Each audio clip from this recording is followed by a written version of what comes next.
Bueno, para todos, muy buenas noches. Un saludo muy especial de toda nuestra familia Ario. Ya saben, trabajando siempre por el bienestar de todos los integrantes de esta capacitación, sea quienes nos ven siempre en vivo y en directo, o de aquellos que están viendo las clases grabadas en nuestra plataforma a través de nuestros servidores especiales, plataformas premium como Vimeo, una plataforma espectacular que hasta ahora prácticamente no ha brindado ningún inconveniente. Nos informan del área de telemática que son muy pocas las personas que reportan algún tipo de situación, generalmente con usuarios y contraseñas por olvido, pero la plataforma excelente. Ya saben, lo mejor para ustedes, asimismo como esta plataforma de Zoom, que es premium, en la cual no tenemos interrupciones, también un audio de calidad. Señores, Ario, lo mejor para ustedes. Ario no ha escatimado en gastos para poder retribuir esa gran inversión que han hecho con nuestra empresa. Y aquí un mensaje en pantalla de Cristian Osorio dice: mi intendente Cifuentes posee mucho conocimiento y explica muy bien respecto al área de conocimientos policiales, ¿no? Tampoco hemos escatimado en la organización de todo el material y la pedagogía que debemos entregar para este concurso de ascenso. Es una gran carrera, no solamente porque ustedes están compitiendo con otros patrulleros, sino porque también hay empresas en este sector compitiendo con metodologías para lograr el ascenso de nuestros patrulleros. Recuerden que este método ya ha llevado a patrulleros a obtener primeros puestos, segundos puestos, terceros puestos, de ahí nos saltamos a otro, al quinto puesto. Desde el año 2009, por fortuna y gracias a Dios, hemos logrado mantener y perfeccionar este modelo. Aplíquelo muy bien, es muy funcional siempre y cuando se vea todo el contenido, o sea, siempre y cuando sea completo. Ya tienen también en sus manos nuestro libro, nuestra cartilla con todos los temas policiales, también con temas de razonamiento cuantitativo, lectura crítica, competencias ciudadanas y acciones y actitudes. La única cartilla que en este momento existe en Colombia que tiene todo ese compendio a un precio muy accesible, así que deben complementar ese material, como lo decía uno de nuestros estudiantes antes de comenzar esta grabación. Veo la clase, pero al leer la cartilla entiendo perfectamente porque hay una gran explicación. ¿Listo? ¿La clase de hoy está en la cartilla? Sí, está en la cartilla. Bueno, muy bien. Vamos con un tema de historia. Competencias ciudadanas no es más que el compendio, el desarrollo de toda nuestra historia. Bueno, desde el principio de la humanidad. Así que no podemos dejar de lado esos temas tan importantes. Y hoy quiero presentarles un canal que desde hace muchísimos años frecuento. Yo no soy egoísta con la forma en la que estudio, con la forma en la que me documento. Quiero que esto se divulgue porque no estoy haciendo publicidad política pagada, ni tampoco publicidad a empresas que me paguen por esto. Yo recomiendo un canal de YouTube, es porque agradezco al creador, valoro su contenido y siempre será educativo. Todo lo que les entrego acá tiene un proceso que ha llevado prácticamente a un gran tecnicismo, ¿sí? No es mostrar un canal por mostrarlo. ¿Listo?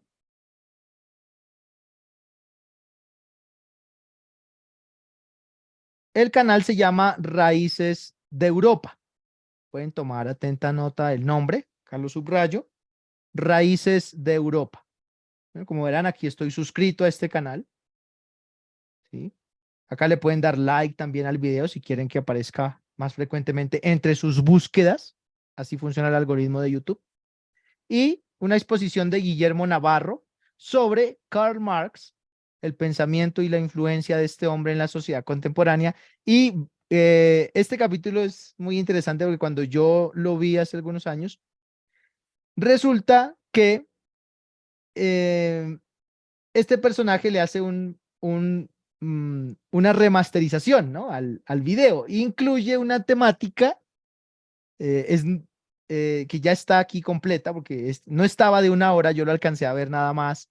La conferencia alcancé a verla creo que fueron 25 minutos, pero esta está completa y es espectacular. Es espectacular, sobre todo porque te aclara muy bien las ironías de la historia. Cómo Karl Marx, siendo un personaje prácticamente alemán, ¿no? Aunque pues hoy lo conocemos como alemán, pero en ese tiempo era el Imperio Austrohúngaro, eh, resulta que sus ideas de que calaban muy bien en un imperio, que calaban muy bien en una sociedad económica tan poderosa, en donde debería funcionar, no terminaron ahí, sino que se desviaron y en un tren, ¿no? En el cual iba Lenin, llevaba las ideas de Marx. Por ahí hay otros personajes como Rosa Luxemburgo, importantísima en el tema de esto del comunismo. Terminó por allá en una zanja, asesinada.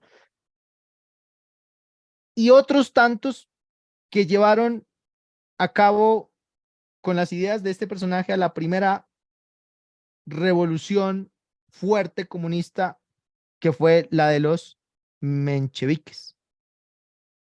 Han escuchado los bolcheviques, ¿no? Que son la gente, digamos, adinerada o de derecha, como se conoce hoy, pero eso ha ido cambiando porque no todos los de derecha son adinerados, pero en esa época pues se podía considerar como esa división así, ¿no? Es que hay bastantes diferencias de conceptos y uno los ubica dependiendo de la época. Entonces los adinerados de la época, los bolcheviques, sufren un gran golpe por los mencheviques, que eran la gente a la que Marx se dirigía para proteger, ¿no? Y quería que la gente de poder, los reyes, los imperios, pues repartieran esas riquezas. Cuando nosotros hablamos del imperio austrohúngaro, lo que hoy eh, eh, abarca territorios de Hungría, ¿no? Austria, Alemania, parte de Alemania y otros, era un águila muy fuerte para ese entonces. Eran pedazos de tierra que se habían repartido primos, hijos de unos reyes. Todos los jefes de esos estados o de esos imperios eran primos prácticamente, hasta los zares rusos, ¿no? Nicolás y estos. Y empiezan a enfrentar y comienzan a decaer por estas divisiones, por estas fracciones. Pero lo ostentoso de la época y lo que llevó a las ideas de Marx fue precisamente ese poder de imperio frente a las minorías. Se hablaba de que en los castillos comían y votaban. Había gran abundancia. Bailando con los valses de Strauss, grandes cenas, grandes bailes, ¿no? Ropa lujosa. Mientras afuera la gente moría de hambre y frío. El pensamiento marxista dice, pues, o sea, no estoy de acuerdo con que no disfruten, o sea, eso está bien, pero todos merecemos eso. ¿Por qué los que están afuera no pueden disfrutar de esto acá adentro? ¿Qué les hace falta para ser humanos? Si lo ves desde esa perspectiva, diría uno, claro, o sea, está bien, ¿no? ¿Por qué no todos? ¿Por qué no todos? Entonces, pues veo que acá hay una acumulación excesiva de la riqueza. ¿Para qué tener bodegas llenas de oros y jamás vas a ser capaz de gastarte todo eso? O sea, ¿para qué? Hay forma de poder equiparar las cargas de tal manera que el pueblo sienta una mejor calidad de vida. Pues si tú escuchas esa idea, dirías, bueno, Karl Marx en realidad era un tipo bueno. Pues déjenme decirle que si las ideas de Karl Marx hubieran triunfado en Alemania, no existiría hoy en día el capitalismo y el comunismo. Lamentablemente, las ideas de ese hombre no triunfaron en los poderosos imperios, el franco, el inglés, ¿no?, el español, sino que terminan triunfando en países en decadencia como lo era Rusia. O sea, ¿qué tenía Rusia para repartir? ¿El comunismo qué es? Repartir las riquezas sin que los ricos pierdan su calidad de vida, porque de todas formas los ricos son necesarios. Ya en algunas partes del comunismo, si bien se habla de igualdad, también se habla de, eh, no de una distinción de clases, pero sí se habla de una separación en la cual hay gente que tendrá que trabajar mucho más que otra, porque el trabajo de la otra persona no es lo mismo, ¿ya? Requiere un tipo de formación intelectual, mientras que otro no, en realidad no la quiere, por eso tendrá que hacer otros trabajos. Entonces, cuando tú te das cuenta que triunfa en un país que no tiene riqueza absoluta como Rusia, que estaba prácticamente en una gran decadencia, muy atrasado, mm, en donde todavía los cultivos se cosechaban a mano, no había una industrialización, pues decía Diana Uribe, yo creo que Karl Marx se revolcaría en su tumba de saber que triunfó en donde no, o sea, no estaba diseñado para eso. El pensamiento comunista jamás se diseñó para países en decadencia, jamás. Pero si ustedes se dan cuenta, actualmente el comunismo sigue triunfando en países como Cuba. En Venezuela le cambian el nombre a socialismo, pero es lo mismo. Pero Venezuela tiene algo muy particular, y es que Venezuela sí es rico. Venezuela sí podría. El problema es que la riqueza de Venezuela todavía no se ha explotado. O sea, Venezuela lo que no tiene es inteligencia. Sí, así es. Venezuela no tiene inteligencia. Pues para elegir a Maduro de presidente, quiere decir que si Maduro es un bruto completo, imagínate el que lo eligió para que lo represente, ¿no? Una ignorancia absoluta. Eso es otra particularidad de las izquierdas de hoy, una gran ignorancia, ¿no? No leen, simplemente se dejan llevar por el apasionamiento de un discurso. Entonces, Cuba, que no tiene nada para repartir, nada, tiene un gobierno comunista. El gobierno comunista se creó por Karl Marx en ese pensamiento utópico en el que un país rico reparta las riquezas para todos, pero que no pierdas tú tu calidad, ¿no?, de rico. Eso es el comunismo. No lo entendieron. Se lo llevaron para Rusia. Hicieron una revolución, los pobres contra los ricos. Y allá se cambió absolutamente el pensamiento marxista. Pero claro, lo utilizas porque ese es tu amparo, ¿no? Esa es la ideología, el tratado comunista de Karl Marx. Tienes que tener un arraigo. Yo me pregunto cuántos comunistas se habrán leído el tratado comunista de Karl Marx. No tienen ni idea. Es más, quedarían locos con los conceptos de economía. No entenderían. No lo entenderían. Por eso a veces da coraje, ¿no? Yo les llamo ignorantes. Yo les llamo ignorantes. No es un insulto, es un favor el que le estoy haciendo. Vaya, estudie. No sea ignorante y no se deje convencer de idioteces, de engaños, de sofismas. Léase el tratado de Karl Marx y mire lo que dice ahí. Ahora los guerrilleros dicen, no, el tratado comunista, somos marxistas, leninistas. Ay, por Dios, qué estupidez. Marxista-leninista. No, yo no creo que pueda haber una estupidez más grande en el planeta. A ver, eso es como decir,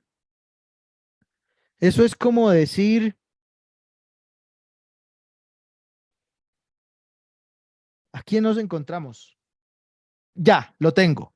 Eso es como decir un, un Elon Musk facundista. Conocen a Elon Musk, ¿cierto? El hombre más rico del planeta.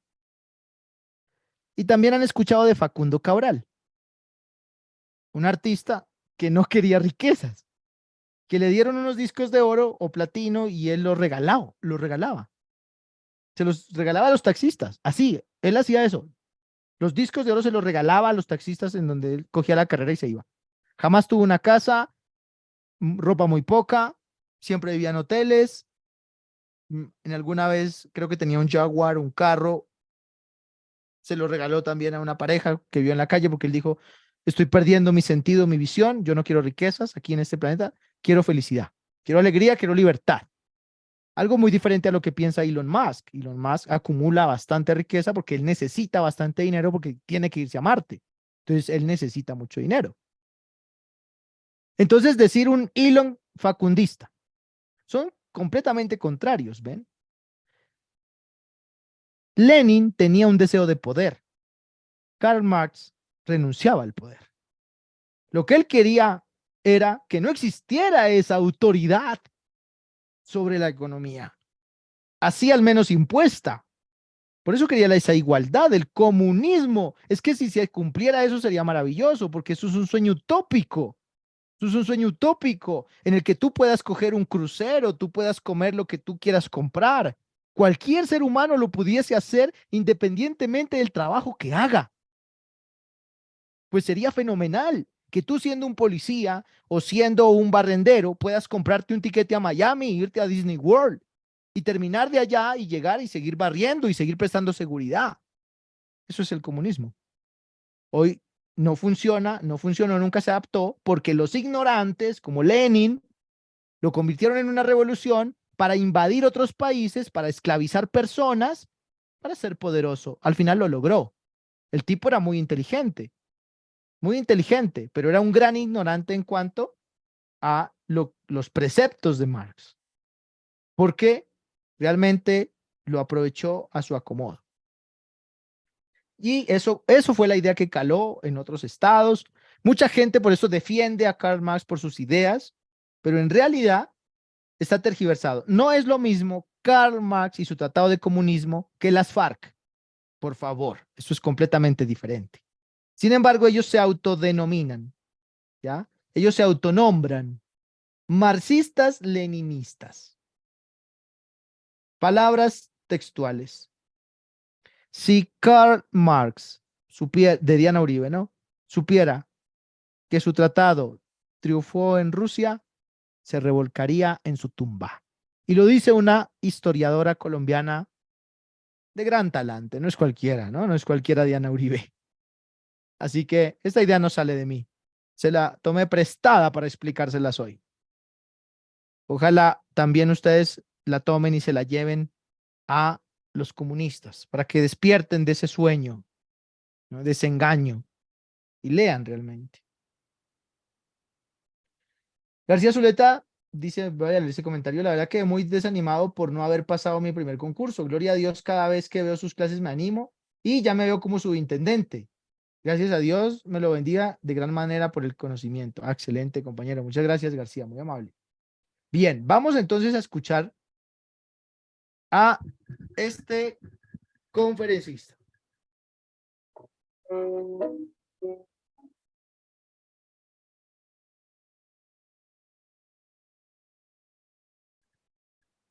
Bueno, yo creo que Karl Marx no necesita mucha presentación, ¿verdad? Ha sido una de las personas, los pensadores que, más éxito y más importancia ha tenido, ¿no? Ha sido muy fecundo, ha tenido muchos discípulos y, bueno, pues ha sido una persona clave, ¿no? Entonces hay que, sobre todo, ya ven que nace en 1818 y muere en el mismo siglo, en el año 83, o sea, una persona que está anclado, o sea, es un hombre decimonónico y, sin embargo, su gran importancia acontece en el siglo XX, ¿no?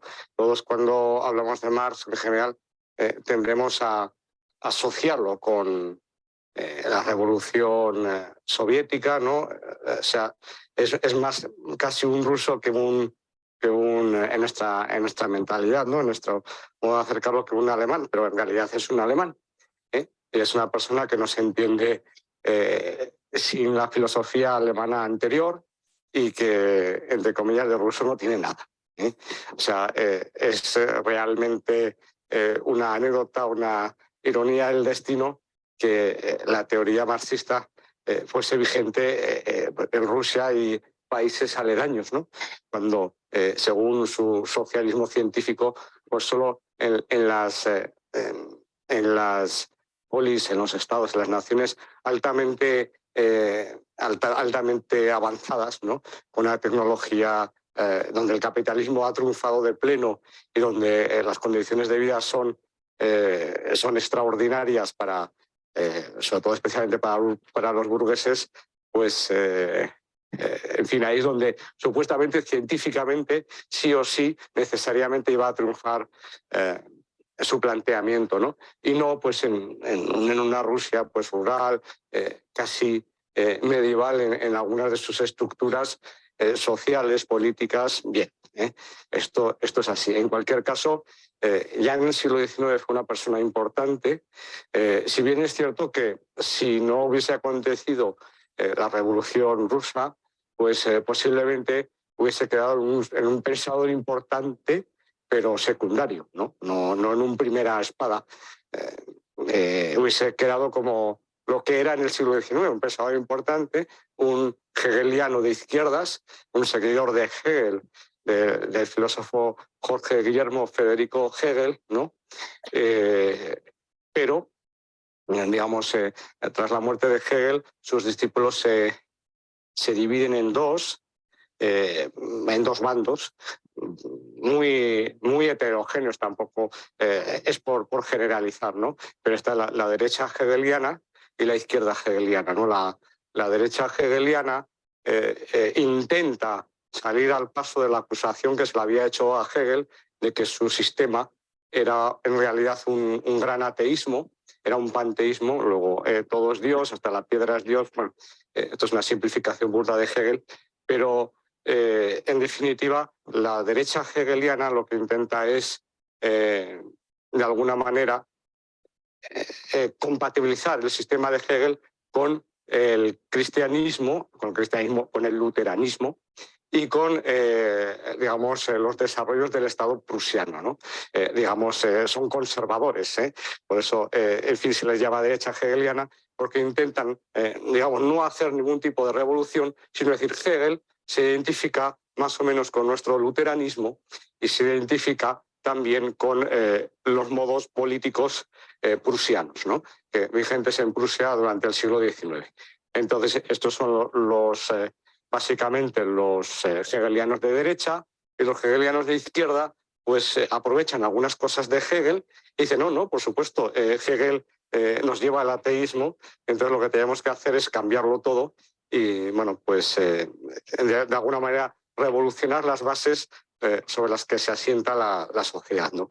Dentro de este paradigma está, entre otros, pues nuestro pensador de hoy, que es Marx, ¿no? Hay que tenerlo en cuenta esto. Pero, sin embargo, la importancia de su obra es esta, ¿no? Que dentro de los múltiples revolucionarios o dentro de los múltiples hegelianos de izquierda y aledaños, pues es su revolución la que tiene éxito, ¿no? Bakunin, por ejemplo, otro hombre igual de importante en el siglo XIX que Marx, y sin embargo, pues sus planteamientos anarquistas, como nunca en el fondo triunfaron, pues ha quedado, pues, bueno, pues un señor importante, pero digamos casi para estudiosos, ¿no? Lo mismo hubiese pasado con Marx, una persona que en su momento fue muy influyente, pero que gracias a lo que he dicho, pues a la revolución rusa, fundamentalmente, pues pasa a ser un primera espada, ¿no? Un señor que es necesario estudiar y cuyos ecos llegan hasta hoy mismo, ¿no?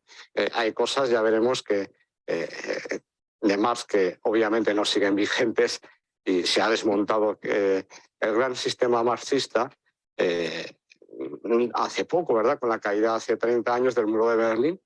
Pero hasta la caída del muro de Berlín, pues todavía había marxistas que defendían la vigencia y la cientificidad del método marxista, ¿no? Me acuerdo, hay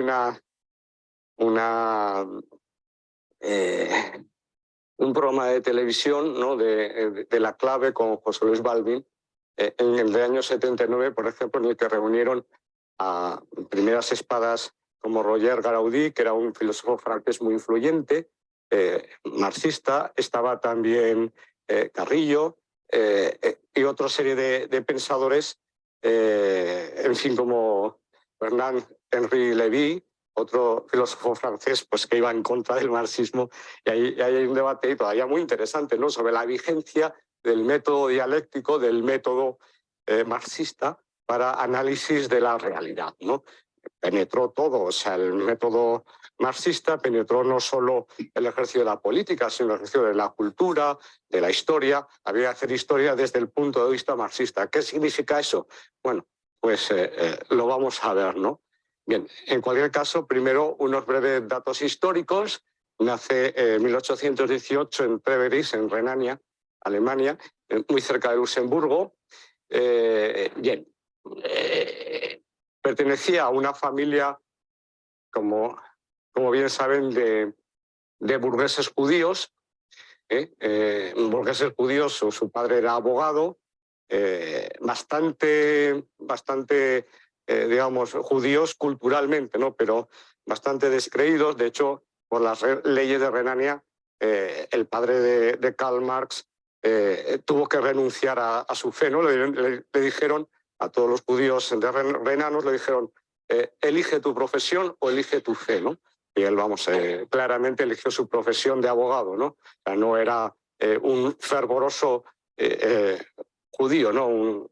No poseía una gran piedad judía, ¿no? Entonces, pues, bueno, en un ambiente laico, crece Karl Marx, un ambiente burgués. Ya se ve que su casa, pues, que es esa de ahí, la que sale en la foto, pues, hombre, no es precisamente una casa bien, una casa bien, ¿verdad? No es un bungalow de al 3x4.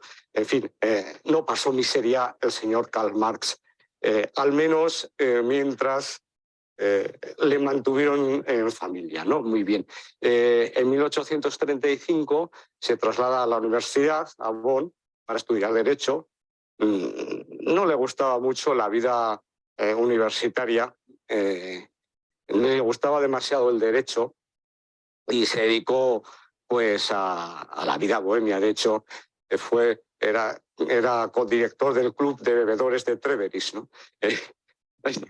Entonces, bueno, su padre le traslada de Bonn, le traslada a Berlín, que era una universidad, pues, más recta, con mayor disciplina, y pues allí se dedica a estudiar. Ahí sí que estudió un poquito más. Poco a poco fue dejando el derecho y su interés se fue inclinando hacia la filosofía, ¿no? Bien, hay los autores fundamentales, ¿no?, con los que debe, aparte de Hegel, por supuesto, todos estos, Feuerbach, Ruge, Stirner o Bauer, son, Bruno Bauer, son, pues, en fin, representantes de la izquierda hegeliana, ¿no? Especialmente importante durante su época de Berlín fue Bauer, que más que filósofo era teólogo, en fin, y tenía el apodo de el Robespierre de la teología, ¿no? O sea, era un señor, pues, muy polémico, que ahora vemos sus posturas y no nos parecen tan escandalosas, pero en la Prusia del siglo XIX, pues la verdad es que era un señor que tuvo muchos problemas y, de hecho, era muy amigo de Marx. Marx intentó la vía universitaria, intentó ser profesor de filosofía en la universidad, pero digamos, su adscripción a la universidad dependía de Bauer, y lo que pasó es que a Bauer, por sus posturas radicales, le echaron de la universidad. Por lo tanto, Marx no pudo dedicarse jamás en su vida, se dedicó digamos, a la docencia, ni se dedicó, pues, al ejercicio de la filosofía dentro de la academia, ¿no?, dentro de la universidad, lo cual, pues, hombre, no es ni bueno ni malo, sino todo lo contrario, ¿no? Es decir, en la universidad se hacen grandes cosas y también cosas que, en fin, sería mejor que no se dicen. Digamos que la universidad es solo uno de los ámbitos donde se puede ejercer el pensamiento, ¿no? Bien, si uno quiere tener prestigio, entre comillas, tiene que ir a la universidad, pero no sé, la mayor parte de los filósofos a lo largo de la historia no fueron a la universidad. Aristóteles no fue a la universidad. Bien, entonces no es necesario, está bien, pero no es necesario. Bien, bueno, luego el mismo año, en el año 36, empiezas a ir oficialmente con Jenny Verstappen de Westfalia. Bueno, ella comienza a darnos detalles de la vida de este personaje, cómo va desarrollando su tratado poco a poco. Como verán, al principio no parecía alguien tan diferente, ¿no? Del común denominador de los seres humanos, pero de repente se te ocurre una cosa, la escribes y cala. Resulta la genialidad porque otros siguen la idea. Bueno, así se ha dado a través de la historia gracias al poder del pensamiento. Bueno, el profesor Guillermo Navarro nos entrega entonces a través de este canal Raíces de Europa una información muy completa sobre este personaje, incluso datos importantes que puedes traer para tus futuras conferencias, para tus futuras charlas, como decir, cuando alguien te diga, Karl Marx, ¿cuál? ¿El borracho? Ah, el borracho que no quiso ir a la universidad. El que nació en una casa sin tener necesidades, sin pasar frío durante los grandes inviernos, ¿no? Que padece Europa. Ese mismo Marx, de ese me hablas. Ah, se van a quedar quietos porque no se enfocan necesariamente en las ideas, sino en cómo era el personaje. Es una forma siempre de atacar, ¿no? Una forma de controvertir ideas, porque desatas de dónde viene la idea. Alguien que habla del comunismo, pero jamás pasó necesidades. Por eso el tratado se entiende mal. ¿Listo? ¿Cómo se podría resumir en pocas palabras este tratado? Pues he sacado acá unos extractos propios que si gustan pueden grabar y copiar, ¿no? Esos son míos, no tienen derecho de autor, son míos, se los regalo para que se los lleven. Sobre un resumen del tratado de Karl Marx para que lo entiendan, para que lo entiendan. Luego le metieron adornos a esto, ¿no? Le metieron odio y claro, pues con eso puedes crear un grupo de guerrillas.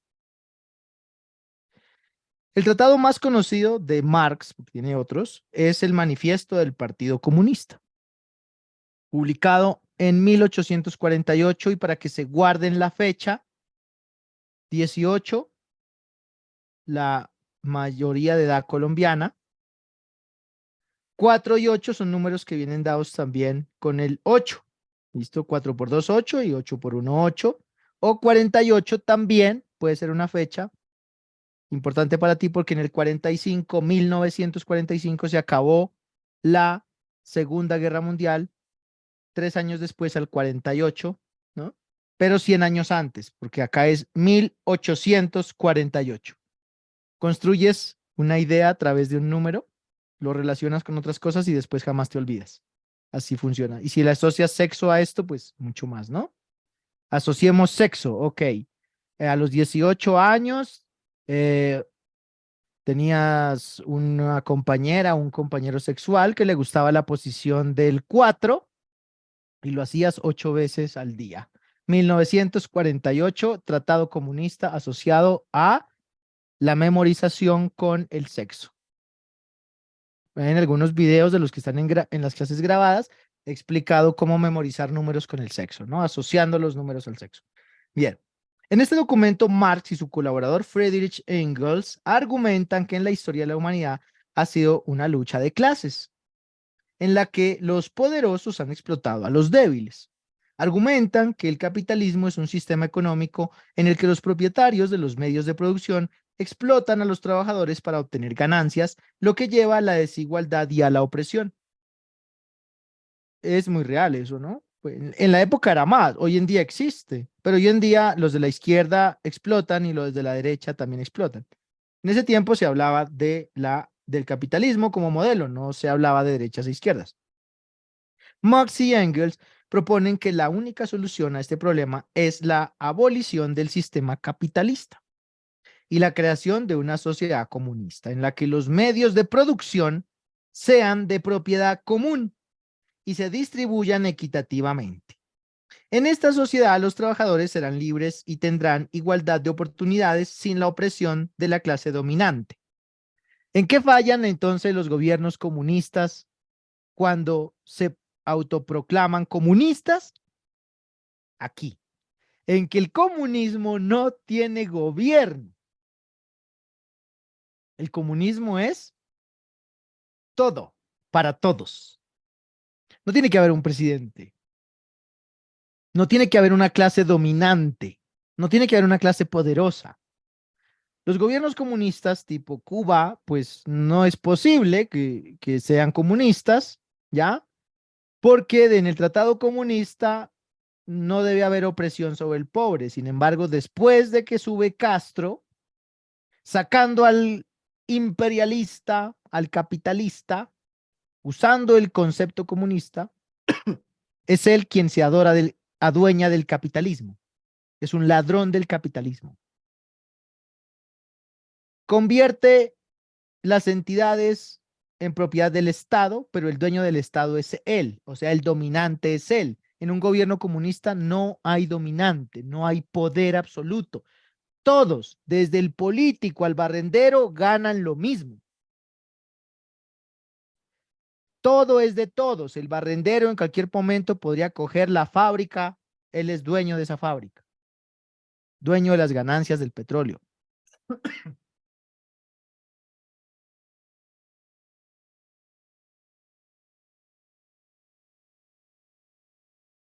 Perdón, es dueño tanto como lo es el rico. Como no hay rico, es dueño entonces de todo y esa igualdad prácticamente es imposible, ¿no? Nuestros sistemas, ninguno, ni el de izquierda, ni el de derecha, ni el socialista, ni el comunista actual, lo aplican así porque siempre hay un poderoso. Entonces en Colombia el socialista que dice, ay, la igualdad, ¿no? Duerme en una cama con plumas de ganso por un valor de 1.000 millones de pesos, que es lo que vale, creo, la decoración del cuarto de la Casa Blanca en Colombia, ¿no? Casa Blanca porque eso es capitalista. Mientras el pobre que le votó vive en una choza con cobijas pulgosas, adorando, ¿no?, a su rey. Eso no es comunismo.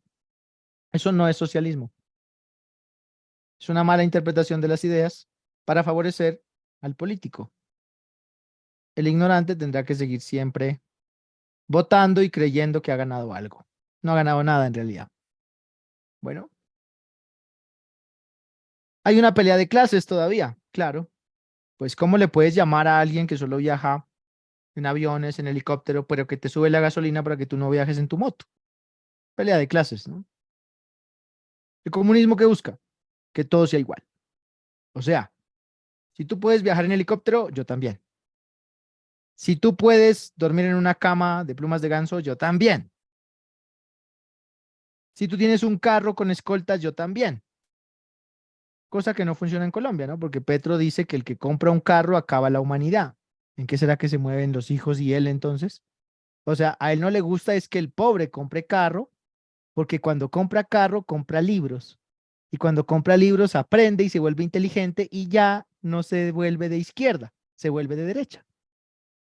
Ese es el mayor miedo de Petro, que los pobres tengan plata para comprar libros. No le preocupan tanto los carros, eso es como un disimulo que él hace, ¿no? Siempre que puedan, regalen un libro a alguien, sobre todo a un pobre, sobre todo a un pobre. El rico, él compra libros, los que quiera, en cantidad, lo que sea. Siempre que puedan, ustedes que quieren una nueva sociedad para sus hijos, que se van a quedar siempre a vivir en Colombia de pronto, o que quieren que cuando se vayan y vuelvan este país no sea comunista, regalen libros. Es lo que yo hago. Es la única forma de combatir al comunismo y las ideas erróneas que ellos tienen sobre estos tratados del comunismo, ¿no? El comunismo no necesita gente con poder. Punto. Si tú estás al frente, ya no, eso no es comunismo. No es comunismo. Llámale otra cosa. No es comunismo. En sus escritos posteriores, Marx profundiza su teoría del materialismo histórico, que sostiene que las condiciones materiales de la vida, como la tecnología y la economía, ojo, póngale cuidado a esto, ¿no?, son el motor principal de la historia humana. La tecnología y la economía son el motor principal de la historia humana. Eso decía Karl Marx. Mira tú qué tecnología y qué economía hay en Cuba. No tienen nada de Marx, nada, nada. Tendrán de Lenin, pero de Marx, digamos el que se puso a pensar y estudiar, no nada. Lenin nada más fue un estratega asesino. También desarrolla su teoría del valor trabajo, lo que les acabé de decir hace un momento, en el que no importa en lo que trabajes, tienes que ganar lo mismo. No importa si tú barres, tienes que ganar lo mismo. No importa si tú, pues en Cuba sí, ¿no? Es igual, ¿no? Tú ganas allá con bonos, con mercados y esas cosas, ¿no? Allá tienen diferentes monedas. Es muy difícil la economía cubana es complicadísima. Creo que tienen 3 o 4 monedas. Complicadísima. Allá se compra todavía con boletas, ¿no? Con recibos, te marcan. Ya vino por el mercado, a ver, tan. Pero no es que el mercado sea gratis, eso es mentira. Jamás le han dado gratis el mercado al cubano, eso es mentira. Te lo daban más económico, eso sí. Y te vendían unos productos de la canasta básica familiar, eso es lo que hacen allá, ¿no? También se desarrolla su teoría valor del trabajo, que sostiene que el valor de un producto se deriva del trabajo necesario para producirlo, ¿ven? Entonces tú desarrollas algo con calidad, pues claro, puedes venderlo también a un precio que tenga ese valor en el trabajo, pero automáticamente todo subiría de precio. Todos subirían de precio. ¿Ves? Se valora el trabajo. Hay que trabajar. Es que un gobierno que no trabaje, pues es un gobierno muerto. Yo no sé por qué la gente cree que el gobierno tiene que darle. No sé de dónde sale esa idea, que el gobierno tiene que darle. Es tan ingenuo eso. Yo me pregunto, ¿qué produce un político? ¿Qué produce? Lo que hace el político es gastar lo que el pueblo produce. El político no produce nada, nada. Él lo que hace es gastar. Y la gente es contenta. ¡Ay, nos hicieron un puente! ¡Ay, un hospital! Ese es el deber de ellos. No debería sorprendernos que hagan, pero la gente acá es contenta que le hicieron algo. Ese es el deber de ellos. Entonces, ¿con qué hacen todo eso? Con toda la plata del pueblo, todo lo que trabaja el pueblo. El que está tirando machete, asadón, el de la pesca, lo que hace el ama de casa, todos producen, se mueven. Su movimiento, eso es lo que sostiene un Estado, el movimiento de la gente. Que no trabaje todo el pueblo y van a ver cómo el Estado muere. Entonces, ¿cómo la gente puede pretender que el Estado le dé algo? No, en realidad no es que pretendan que el Estado les dé algo. En su ignorancia son algo atrevidos, porque son unos mantenidos. Eso es lo que son. No pagan impuestos, no pagan agua, no pagan luz. ¿Por qué? Porque viven de subsidios. No, no les alcanza para eso. ¿Ya? Pero sí se lo gastan en licor, en prostitutas. Sí, eso, para eso sí les alcanza, ¿no? Ustedes han visto y yo les hablo de la pobreza real. Lo único que generan de pronto en ingresos es la compra del mercado. La compra del mercado. Que en realidad en impuestos eso es muy poquito. Eso es muy poquito. Y su valor en el trabajo, pues mueve la economía, ¿no? ¿Para quién? Para el patrón. Ok, para el patrón. Hasta ahí, listo. Si el patrón paga impuestos, si le paga un sueldo justo, está bien. Ahí es donde comienza a quebrarse el sistema. Cuando hay una sobreexplotación del trabajo, cuando hay un mal pago del trabajo. Y entonces el patrón gana mucho por lo que produce el trabajador y paga poco impuesto. Ahí está el problema. Si las empresas en Colombia y desde el más pequeño trabajador pagasen todos los impuestos que se deben pagar, todo lo que se debe pagar, los ricos ni siquiera alcanzarían a robarse toda la plata que habría producida en este país. No alcanzarían. No tendrían una vida para gastarse toda la plata que se produce en este país. Lastimosamente, como todos no trabajan y todos no pagan impuestos, lo poco que se genera, como ya es poco, lo poco que se genera, se lo roban los políticos. Realmente es poco, realmente es poco. Van por migajas. Es que yo digo que son 50 millones de pesos al mes. Nada, nada. Si quisieras comprarte un vuelo espacial de los que vende Elon Musk, ganarse 50 millones al pesos al mes como congresista, prácticamente no es nada. ¿Ves? Entonces, ¿qué necesita el país? Una clase trabajadora, unos empresarios honestos y unos políticos que no sean tan ladrones, porque en realidad ellos están siempre robando, ¿ya? Y el dinero está ahí a la mano para tomarlo y hacer lo que tú quieras con él, pues, ¿no? Y nadie te reclama porque, pues, tienes tus simpatizantes igual que te quieren por la cara bonita que tienes, ¿no? Rancia, esa cara hermosa que tiene. Entonces la aman por su cara. Ay, rancia, vete a dormir en plumas de ganso, yo te elijo para que lo hagas. ¿Ves? Está bien, Robin, pero si realmente todo el pueblo trabajase, todo el pueblo, y toda la clase trabajadora de estrato medio, el sistema empresarial, pagase los impuestos que deben pagar, a los ricos no les alcanzaría tiempo para robar ni esta vida para gastar. Colombia es un país con bastantes riquezas por explotar todavía. Lastimosamente, aquí es donde viene el problema del socialismo que se adaptó, ¿no?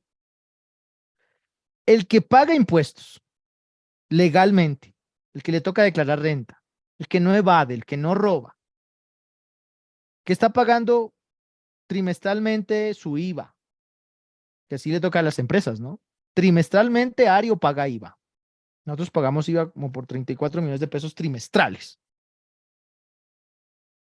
Para que se hagan una idea de cuando ustedes de pronto quedan mal en el pago, como a mí la DIAN no me la perdona, ¿no? A mí la DIAN no me la perdona. Y los empleados que tengo tampoco, ¿no? Cada mes, así como a ustedes les llega su sueldito el 27, ellos están esperando que el 30 ya se les pague y a veces el patrullero dice, ay, se me olvidó pagar, jefe. ¿Se me olvidó? El problema es el que nos pone con la empresa y con los empleados, ¿no? Entonces, mientras unos están pagando, los otros del socialismo y unos también por ahí de la derecha están esperando que les llegue el subsidio. Es decir, los que trabajamos hasta tarde, con ideas, con esfuerzo físico, estamos manteniendo un poco de vagos. Eso no debería ser así. Un país que se pone a prometer subsidios en todo es un fracaso, porque lo que está alcahueteando es la vagancia, pero es un gran mercado de votos. Así, con el tiempo, con los años, lo que logra el presidente con esas ideas es que los empresarios como nosotros, pues no queramos mantener más a esa manada de parásitos votantes que no hacen nada, solo ir a tirar piedra y reclamar un subsidio, nos aburramos y nos vayamos. Y así lo han pensado otras empresas que tienen la capacidad de irse ya. Si a Ario le falta muy poquito para irse de Colombia. Eso sí, claro, seguiremos prestando nuestros servicios acá en el país a nuestros héroes, ¿no? Pero sí, la visión es irse. Y así hay muchos que se han ido. Entonces, ¿qué pasa cuando una empresa se va? Pues yo ya no puedo contratar colombianos. y estoy generando empleo, ya no puedo. Tengo que contratar gente de otro país. Así gran parte del dinero se queda allá. Y así se quiebran las economías del mundo. Eso le pasó a Cuba, a Venezuela y le está sucediendo a Chile. Por fortuna no dejaron cambiar su constitución para ciertas cosas. Lo del agua sí me parece grave, deberían cambiarlo. El agua debería ser, sí, de propiedad del Estado, no debería ser privado. El Estado, o sea, lo que sea del Estado, que sea protegido, que no se lo puedan robar, sí es bueno, sí es bueno. El problema es que cuando tienes petróleo a nombre del Estado, donde están los más ladrones, pues difícil, ¿no? Entonces quieres ahora pasar a las pensiones a propiedad del Estado, la salud a propiedad del Estado, que es lo que dice Marx en su tratado, ¿no? Convertir todo en propiedad del pueblo, pero es que en Colombia el Estado no es el pueblo, el Estado son los congresistas, los políticos de turno y el presidente. El resto de colombianos no son parte del Estado, aunque en el papel diga que sí, no lo son. Entonces, se van a volver en los dueños del sistema pensional, de la salud, de petróleo. Con cleptocracia se roban todo. En resumen, Marx abogó por la abolición del sistema capitalista y la creación de la sociedad comunista en la que los medios de producción sean propiedad común y se distribuyan equitativamente. Intensamente en su teoría del materialismo histórico y su teoría del valor trabajo. ¿Listo? Ahí les resumo, sé que hay muchos más conceptos, ¿no? Pero les quería entregar ese pequeño resumen para que lo tengan ustedes en su compendio de la historia. Bien.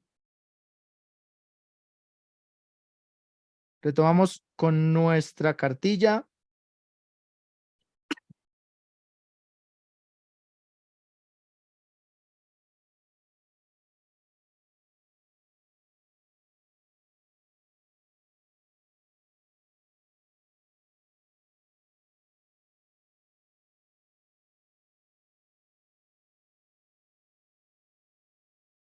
Ya tenemos imagen. Algunos datos importantes de la historia del mundo. Claves para entender el origen de la humanidad. El origen de la humanidad es un tema complejo que ha sido objeto de investigación y debate por parte de científicos, filósofos y teólogos durante siglos. Aunque todavía hay muchas preguntas sin respuesta, hay algunas claves que nos pueden ayudar a entender el origen de la humanidad. Evolución biológica. La evidencia indica que la vida en la Tierra se originó hace unos 3.500 millones de años. 3.500 millones de años. ¿Cuánto vive el humano promedio? 80, 85. Compáralo, ¿no? Con tu aparición en el planeta Tierra. 85 años comparado con 3.500 millones. No te creas la gran Coca-Cola, no te creas el presidente entonces, ¿no? Es nadie. Y a la vez, todo. Y que todas las formas de vida están relacionadas entre sí a través de un proceso evolutivo. La evolución humana se ha estudiado a través de los restos fósiles, genética y otros métodos científicos. El desarrollo del cerebro humano. A medida que los homínidos evolucionaron, su cerebro también se desarrolló, en lo que permitió un mayor pensamiento abstracto y la capacidad para resolver problemas complejos y también para crear problemas complejos, ¿no? Eso era algo que antes o en las especies, digamos, normales, no ves. No los ves creando problemas. Nosotros somos expertos en eso, en crear problemas para obtener soluciones. La cultura, perdón, el uso de herramientas y la domesticación de animales. El uso de herramientas y domesticación fueron importantes hitos de la evolución humana, lo que permitió la producción de alimentos y una mayor estabilidad de las sociedades humanas. pues eso nos llevó al sedentarismo, porque antes éramos nómadas. Íbamos buscando comida, reproducción, vivienda en cualquier cueva que encontrábamos. No teníamos tanto estrés, ¿no? Imagínate solo la vida hace 5.000 años, ¿cómo era? Sería como la que tenemos ahora, con tanto problema para encontrar comida, enfermedades. ¿Te has imaginado vivir hace 5.000 años? ¿4.000? ¿3.000? ¿2.000? ¿1.000? En el año cero. ¿Te has imaginado viviendo en el año 100? ¿Qué harías si estuvieras en el año 300 para limpiarte la cola? A menos que estuvieses en China, no conocerías el papel higiénico. ¿Cómo hacía esa gente? ¿Qué hacían para entretenerse? ¿Cómo preparaban los alimentos? Cuando las especias se dieron a conocer por la ruta de la seda. Para, el, para ese tiempo no estaba tan desarrollada, ¿no? Entonces, ¿cómo le harían? La cultura de la transmisión de conocimientos ha sido fundamental para el desarrollo de la humanidad, permitiendo la transmisión de conocimientos y habilidades a través de las generaciones. Hasta hoy nos llega la matemática, ¿no? Los pensamientos de Averroes, los cálculos de Pitágoras, y seguimos generando más, y nosotros los transmitimos. En otras épocas, quienes transmitían esa información a través de historia, los cuenteros, los chamanes, a través de cantos, los juglares, el cantar de Mio Cid, ¿lo han escuchado? La historia perfecta para describir la política de Colombia. El Mio Cid. ¿Se acuerdan de la historia? ¿Alguien la leyó en el colegio?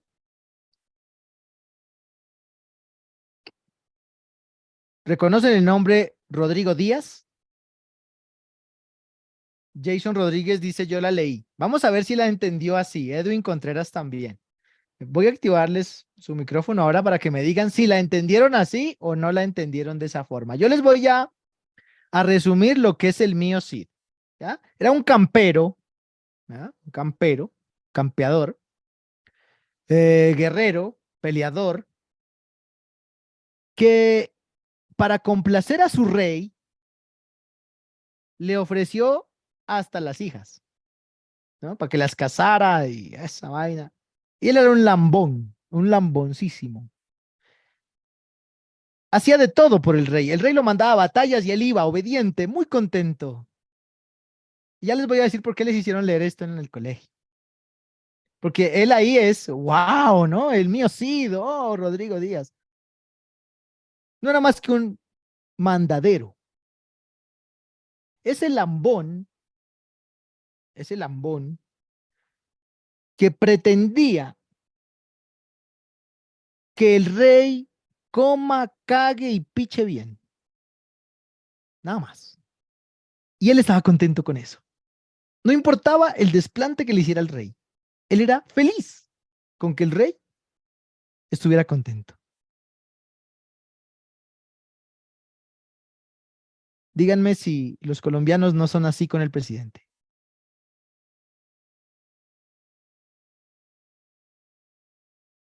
Por eso nos hicieron leer la historia del mío Cid, para que sigamos adorando a los reyes de España. ¿Sí vieron cómo el lambón le fue a besar las botas al rey en España? En una foto, en una selfie, hasta le llevó la mujer. De pronto hasta, ¿no? Por allá se descuidó el presidente en otra reunión y la mujer seguía con el rey. Eso es el mío Cid. Y acá en Colombia, los petristas también, ¿no? Si pudiesen darle a Petro, le darían todo su cuerpecito. Eso es el mío Cid.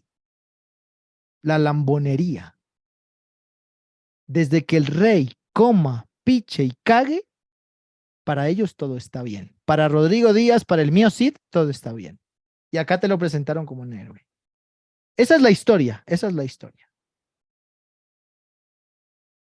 Así entendieron el cuento del mío Cid. Así se lo explicaron en el colegio.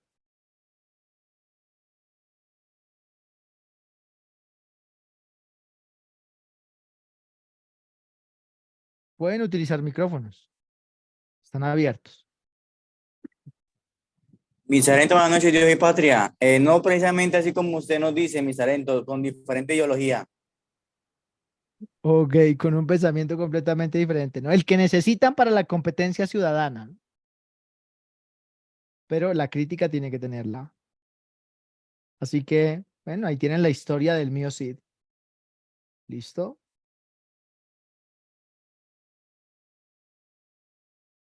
¿Por qué difundirán tanto esos libros? ¿Por qué no George Ball? ¿Por qué no Savant? ¿Por qué no Tesla? ¿Por qué no? ¿Por qué nos ponen a leer eso? Hoy en día difunden otras historias, ¿no? Imagínese un libro de Iván Cepeda, un libro de Petro. Yo no me imagino que pueda aportar eso, ¿no? Al conocimiento, a la ciencia. Yo no le encuentro nada, no perdería mi tiempo con eso, pero eso es lo que venden hoy en los colegios, ¿no? El lenguaje, junto con la comunicación, fue otro hito histórico, ¿no? La importante, eh, yo creo que de los más importantes tal vez, ¿no?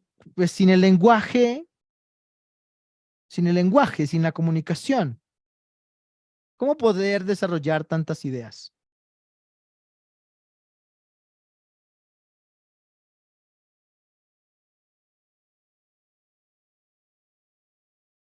Sí, así es, ¿no? Jefferson, lastimosamente. ¿Cómo poder aportar a tantas ideas sin el lenguaje? Es que el lenguaje no solamente es hablado, hay señas. Por ahí he visto un policía que tiene un canal que hace señas, ¿no? Con el lenguaje de señas, qué chévere. Nos comunicábamos por señales de humo ante la distancia.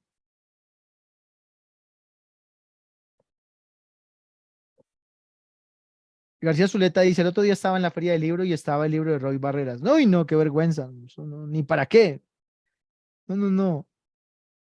Esos libros sí hay que quemarlos. Eso no sirve. Qué peligro para la sociedad esos libros. Por la ignorancia, ¿no? Que traen. ¿Qué puede enseñarte Roy Barreras? Está bien, el tipo fue panadero y llegó a ser un gran ladrón, congresista. Está bien, prosperó.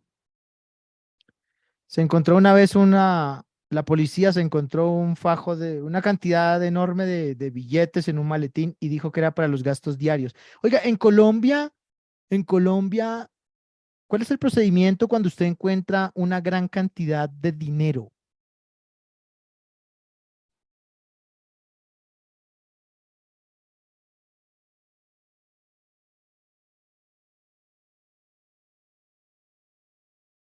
¿Cuál es el procedimiento cuando usted encuentra una gran cantidad de dinero?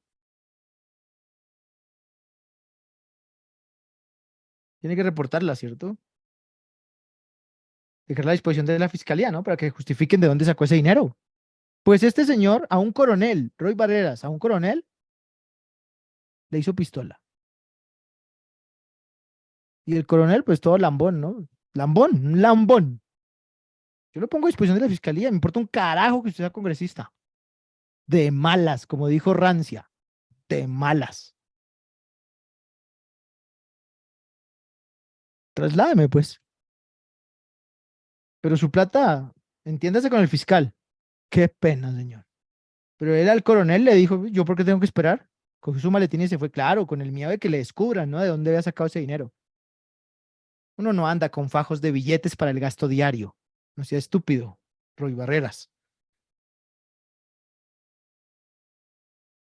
El libro se llama así, Jorge, La estafa maestra. El libro de Roy Barreras se llama La estafa maestra.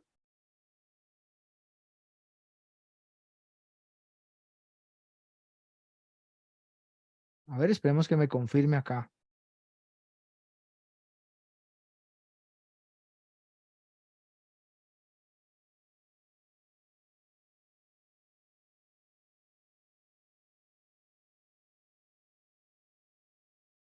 Mm, no, no me confirma el compañero.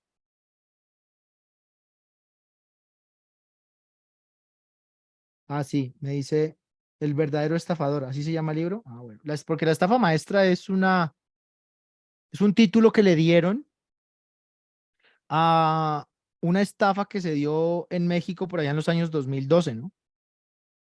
La estafa maestra, en la que desviaron millones, millones de dólares, ¿ya? Millones de dólares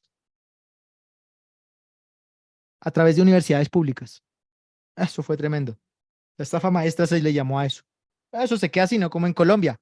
El carrusel de la contratación, el elefante blanco. Ah, pero eso se queda ahí, eso nadie va preso por corrupción en Colombia, lastimosamente.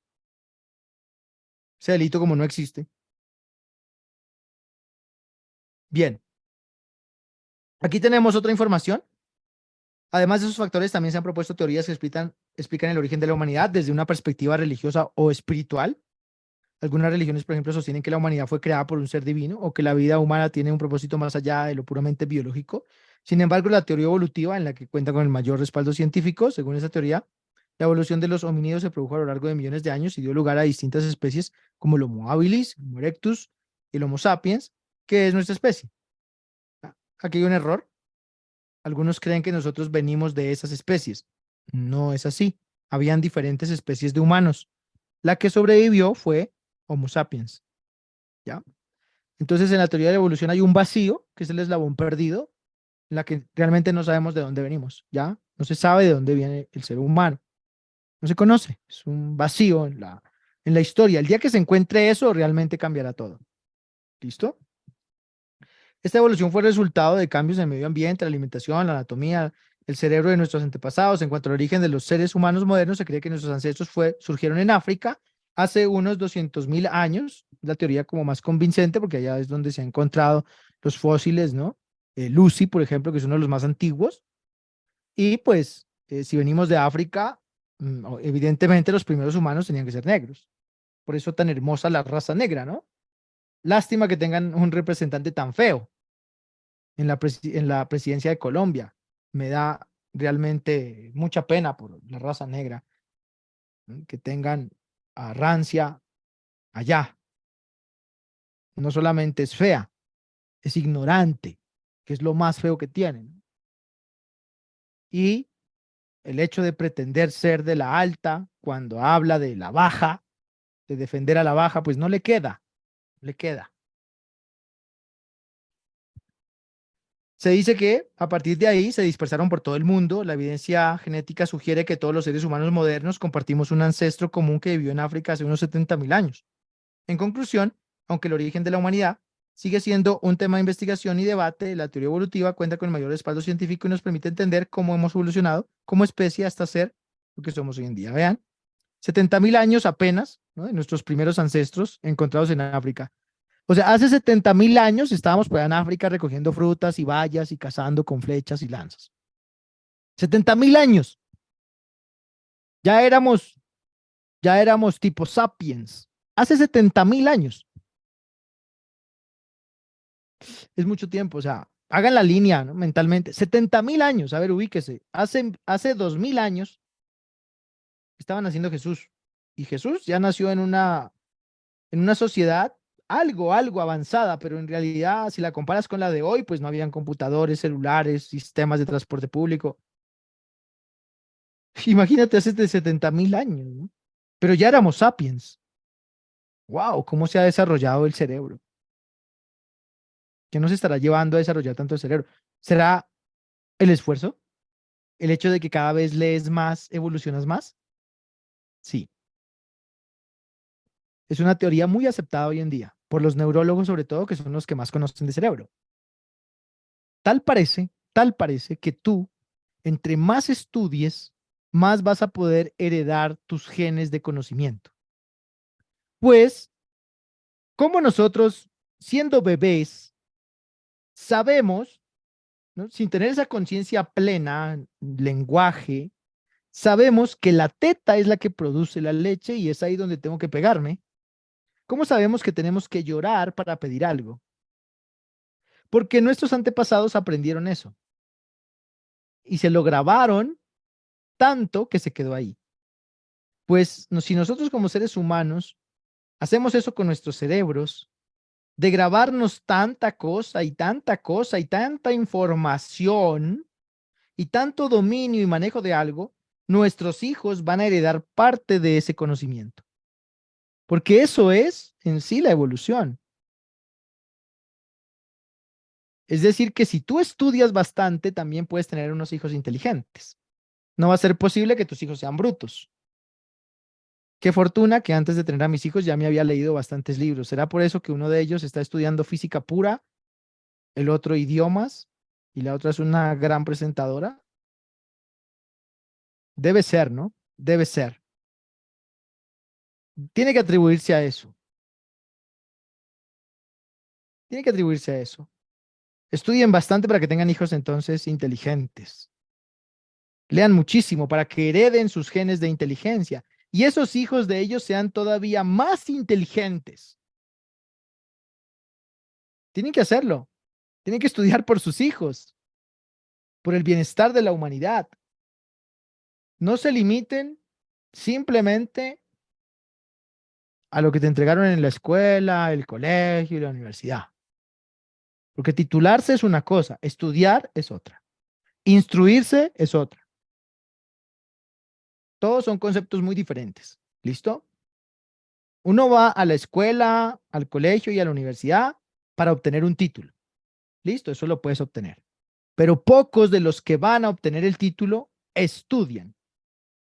Y de esos, pocos se instruyen. Usted tiene que ser el que se titule, el que estudie y el que se instruya. Uy, no, eso está muy difícil. Ok, quítele el título, pero estudie e instrúyase. Eso sí no puede faltar. El título sí puede faltar. Ahí lo decía nuestro querido profesor, ¿no? Aristóteles jamás fue a la universidad. No es necesario. ¿Listo? Es importante tener en cuenta que el origen de la humanidad no es un tema aislado y que está íntimamente relacionado con otros campos del conocimiento como la antropología, la arqueología, la genética y la historia. ¿Qué es la antropología y qué es la arqueología? Son estudios, ¿no? Y la antropología, ¿qué estudia? El desarrollo de las sociedades, ¿ya? Su comportamiento, cómo vivían, cómo comían. Y la arqueología, pues, las estructuras, ¿ya? La parte como el lugar, ¿no?, en el que se desarrollaba. La genética y la historia. A través de la investigación interdisciplinaria se pueden obtener nuevas pistas y datos que nos permitan entender mucho mejor nuestro origen y la evolución de nuestra especie. Otro aspecto relevante es el estudio del origen de la humanidad en el contexto sociocultural en el que nos encontramos en la actualidad. Hay diferentes debates sobre la naturaleza humana, el papel de la tecnología, la sostenibilidad y la igualdad, entre otros temas. Esos debates se basan en diferentes visiones del ser humano y su relación con el entorno. Pueden tener implicaciones éticas y políticas importantes. Los aspectos clave, aquí vamos a nombrar algunos aspectos clave, como son la organización social. Las primeras sociedades solían organizarse en pequeños grupos como tribus o clanes que se basaban en relaciones de parentesco. Esos grupos tenían jerarquías y roles específicos para sus miembros que estaban determinados por la edad, el género o la habilidad. La economía y subsistencia. Las sociedades tempranas se basaban en la recolección de alimentos, la caza y la pesca. A medida que la agricultura y la domesticación de animales se desarrollaron, surgieron sociedades más complejas como una economía basada en la producción de alimentos. La división del trabajo se hizo más compleja y se desarrollaron oficios y el comercio. Por cierto, hablando de sociedades primitivas, ¿ustedes sabían que en Colombia todavía se practica el trueque en muchísimas comunidades? Y eso es viejo, es una economía muy vieja. Pero este país está tan subdesarrollado, en realidad no se ha explotado. Hace falta abrir más yacimientos de petróleo porque necesitamos más recursos, hace falta abrir más campo a la producción, a la tecnología, a la investigación, porque tenemos bastante territorio. Hay muchísimo, muchísimo territorio. La religión y las creencias, la mayoría de las sociedades tempranas tenían una religión o creencias espirituales que les daban sentido a la comunidad y una estructura ética. Las creencias se basan en la naturaleza y los ciclos de la vida y a menudo incluían ritos y prácticas ceremoniales. Esto todavía se da, todavía se dan las celebraciones, los ritos están hoy establecidos en carnavales, ¿no? Carnaval de negros y blancos, por ejemplo, es considerado patrimonio inmaterial de la humanidad. El carnaval de Barranquilla también. No sé si sea patrimonio ya, creo que es de la UNESCO, ¿no? Son los rituales que antes realizábamos ahí alrededor de una hoguera. Hoy lo hacemos alrededor de una plaza. La tecnología y herramientas. Las primeras sociedades crearon herramientas y tecnologías para adaptarse en su entorno y mejorar su calidad de vida. Estas herramientas incluían herramientas de piedra, cerámica y textiles. Sin embargo, la historia es bien compleja. Conocemos pedazos de la historia. Por ahí se hablan de los mitos del Atlantis, ¿no? De la Atlántida y eso. Pero también hay cosas reales que no se han podido explicar. Por ejemplo, el mecanismo de Anticítara. ¿Alguien sabe qué es el mecanismo de Anticítara? A ver quién levanta la mano. Pregunta de cultura general. Mecanismo de Anticítara. Con ese aparato se podían predecir ciclos lunares hasta eclipses. Es una máquina. Es una máquina con engranajes. Es impresionante. En realidad, no saben exactamente de qué época pudo ser, pero es muy antigua, es demasiado antigua. El hecho es que para esa época no se creía que había esa tecnología. Por eso es tan dudoso. Y ya ha sido analizado en escáneres 3D de última tecnología y todavía no saben. Pero es muy viejo, eso sí, muy viejo. ¿Ustedes se imaginan que la prueba de carbono arrojara para ese mecanismo 5.000 años? Pues sería un cambio total, ¿no? Decir que hace 5.000 años había un mecanismo como esos, con engranajes, piñones y esas cosas, cuando la rueda apareció pues hace muy poco, en relación a esas fechas, ¿no? Sería un cambio brutal para la humanidad. Pues así también hay unos conceptos en la historia, no crean todo lo que dice History Channel, ¿no? Lo que dicen los libros, porque esa es la historia que nos cuentan las sociedades. Y recuerden que todo esto funciona bajo un sistema, siempre hay que tener como el concepto adicional, el contrario. Tal parece que las pirámides de Egipto son más viejas. Dicen que alrededor de 5.000 años, pero tal parece que más. Y no hay forma posible de explicar cómo se construyeron. Ni siquiera hoy, con toda la maquinaria y la tecnología que tenemos, podríamos construirlas. Y nos dieron una explicación tan burda de cómo las hicieron, empujando con rodillos unos bloques de unas toneladas impresionantes, ¿no? Nos dieron una explicación y la mayoría se comió el cuento. Pocos se atrevieron a cuestionar. Esos pocos no son aceptados en las sociedades educativas. Les dicen locos, pero si se han dado cuenta a través de la historia, los locos son los que finalmente dieron una luz en el camino, ¿no? Pero personalmente les digo, yo tampoco me creo el cuentico de que las pirámides tienen 5.000 años. Para mí son más viejas. Y la tecnología también es más amplia. Yo sí creo en que antes había eh, seres humanos con conocimiento muy amplio, pero tal vez hubo algún colapso, no sé qué pasó. Influencia extraterrestre, es que yo creo que nosotros somos los extraterrestres. No encajamos en ninguna parte del ecosistema del planeta Tierra, no encajamos. No. Nuestro ADN, nuestro comportamiento, no encajamos en ninguna parte del sistema natural del planeta Tierra. Nosotros no somos de acá, el ser humano para mí no es de acá. Puede ser que lo haya traído un Dios, ¿no? El Dios todopoderoso nos trajo, pero en realidad no, yo no me considero, ¿no? Parte de este sistema porque no encajamos. Somos destructores, devoradores, tenemos esa forma de pensamiento, de creación. Ninguna otra especie lo tiene, o sea, es que es imposible que seamos los únicos. No, eso quiere decir que algo de manipulación hubo acá, ¿no? Entonces, exacto, hace falta un pedazo en esa historia. Y yo soy un hombre de fe, claro, siempre hay que creer en algo, ¿no?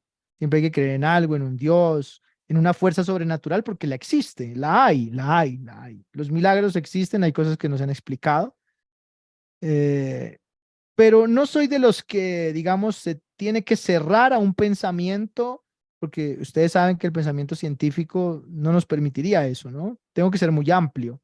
No puedo negar la posibilidad que Dios exista, ¿no? No hay manera, porque Dios está ahí, pero es que yo no me veo explicando a Dios como lo explican de pronto los teólogos o los curas. No, o sea, no es como esa forma tan personificada, ¿no? No lo veo de esa perspectiva. Para mí, Dios es algo que simplemente no se puede explicar, está más allá de nuestro conocimiento. Quien estuvo cercano a él, muy cercano a él, pudo ser Jesús, ¿sí? Por cómo fue y lo que hizo, ¿no? Algo superhumano, o sea, algo que un otro humano no haría, ¿ya? Ningún otro humano lo haría. La forma de pensamiento es increíble, es increíble. Entonces estaba en esa línea, ¿no? De la divinidad. Como que quería darnos una idea, pero estamos muy lejos todavía de entender a Jesús, de entender a Dios, no, estamos muy lejos de eso. Nos dieron unas claves y mire, ha sido prácticamente imposible, imposible, teniendo las claves, ha sido imposible hacerlas. ¿Qué dijo Jesús? Amaos los unos a los otros. Yo no sería capaz de eso. Estoy muy lejos de la divinidad. Un cura tampoco. Un pastor menos. Amados los unos a los otros. Pues yo veo a cristianos peleando con católicos, con musulmanes, por eso hay guerras. Por las iglesias, porque piensa diferente, no hay manera, ¿no? No hay manera. Hasta a Jesús también le quedó grande eso, porque él se puso a pelear con los del templo, ¿no? No le gustó que le vendieran gallinas ahí en la casa de Dios, pero eso nada más era un templo. Y nos han enseñado que Dios está dentro de nosotros. Él mismo al final como que reflexiona, ¿no? Cuando que se va al cielo, como que dice, uy, la embarré. Porque es que la iglesia está en cada uno de nosotros y eso es lo que dice Pedro, ¿no? En los evangelios apócrifos de Pedro. La iglesia está en cada uno de nosotros, no hay que ir a un lugar. Pero Jesús se enojó, es que tal vez vino a experimentar cómo era la vida humana, a ver cómo iba la cosa, ¿no? A ver cómo iba la creación. Pensemos, a ver, metámoslo en un humano y que piense como un humano y actúe como un humano, pero aún así tenía la divinidad, pero en un cuerpo y carne humana. Algo tremendo de explicar, ¿no? Desde la perspectiva divina. Tremendo de explicar que se resumen algunas cosas y se limita. Pero cuando haces bastantes preguntas al respecto, no se trata de dudar de la divinidad de Dios, no. Se trata de ser también realista. Bueno, porque pues la Iglesia Católica, por ejemplo, habla de que hay que acabar con el hambre en el mundo, pero pues no lo hace, ¿no? No lo hace y tiene los recursos para hacerlo, tiene un gran poder económico, pero no lo hace. Bien, grandes debates que mira, así surge la historia de la humanidad, ¿no? Así surge. Cada cultura tiene su propia historia. El Código Da Vinci, sí, ahí está la película también, ¿no? Y el libro habla de que Jesús tuvo familia con María Magdalena, al parecer, ¿no? Son hipótesis. Se dice que el Santo Grial pudo ser el hijo de Jesús, la sangre de Jesús. Ojalá volviera otro Jesús, ¿no? En este momento. Pero no le creeríamos. Ese sería el problema. Le creeríamos 1000 años después. En el caso de Jesús fueron 300 años, pero por un tema político. Así con lo que tenemos hoy, donde un Jesús venga hoy, le creeríamos 1000 años después. El idioma, las creencias, las artes, la vestimenta, las tradiciones, la gastronomía, en cada cultura cambia. Por eso no puede haber un ciudadano global, como lo quiere hoy la ONU. No puede haber un ciudadano global. En Colombia nos encanta el sancocho, pero yo aquí no los veo comiendo cucarachas fritas. Aquí nos encantan las patas de gallina y el caldo de mollejas. Yo no veo a un chino comiendo eso. ¿No sabían? El chino come arañas, no todos, ¿no? En algunas regiones. Arañas, insectos tostados, pero no te come patas de gallina. Es asqueroso para ellos. Un colombiano te come caldo de pata de gallina y es deliciosa, ¿no? Tiene bastante colágeno. Es buenísima para la salud, pero no te come una cucaracha frita. No podemos ser ciudadanos globales. Estamos segmentados, al menos los de ahora, bueno, en un futuro tal vez.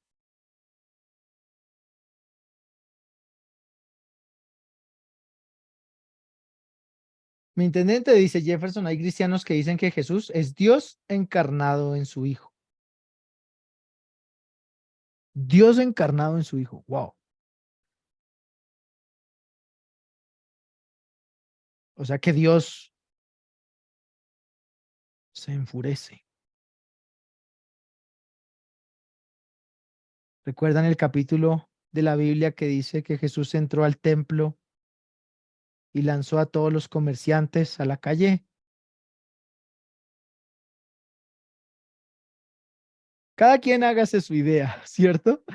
Cada quien, cada quien hágase su idea de Dios y de Jesús. Yo no creo que alguien tenga que imponerles qué es, ¿no?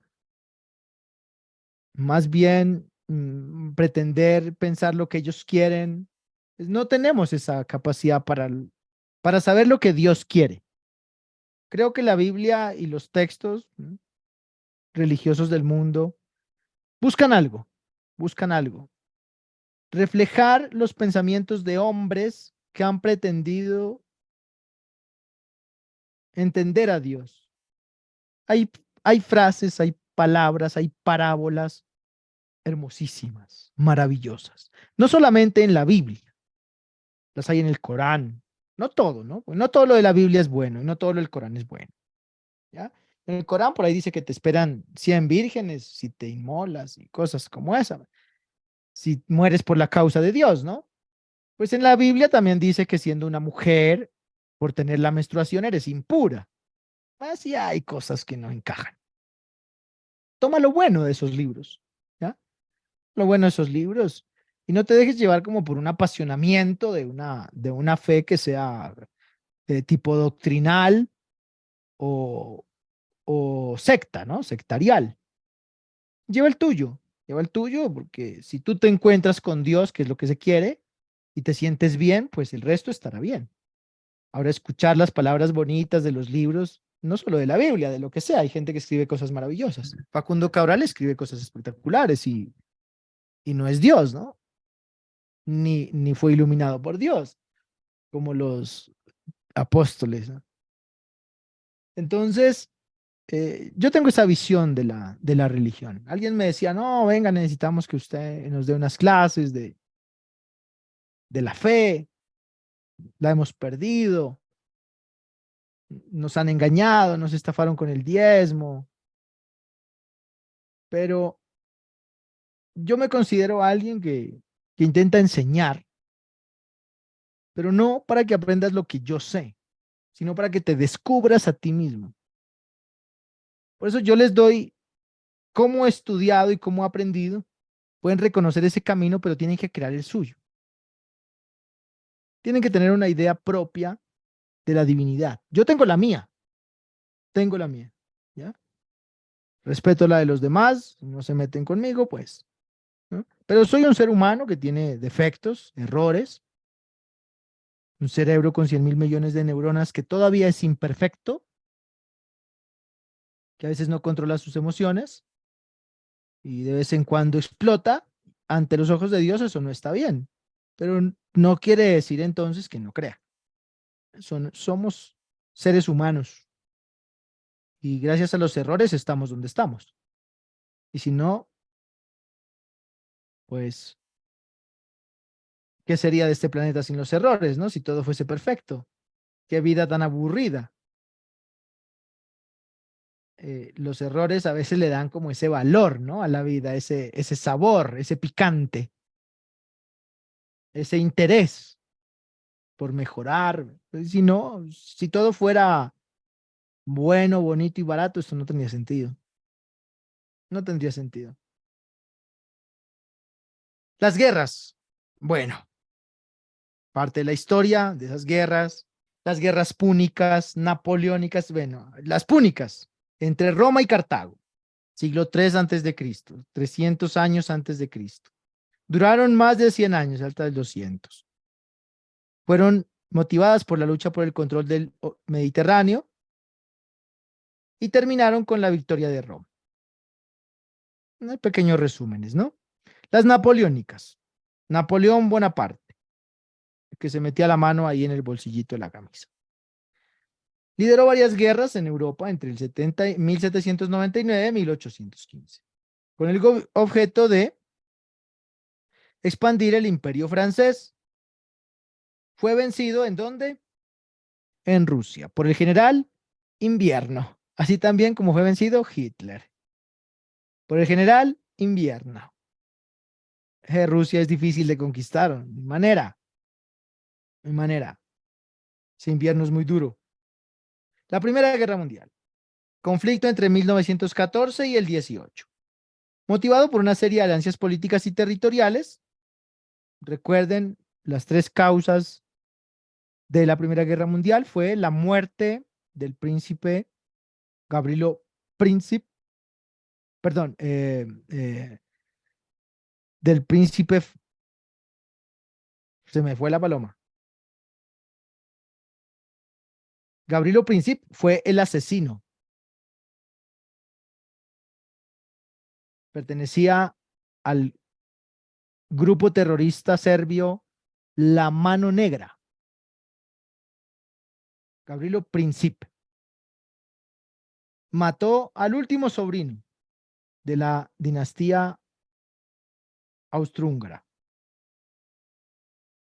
el príncipe Ferdinand.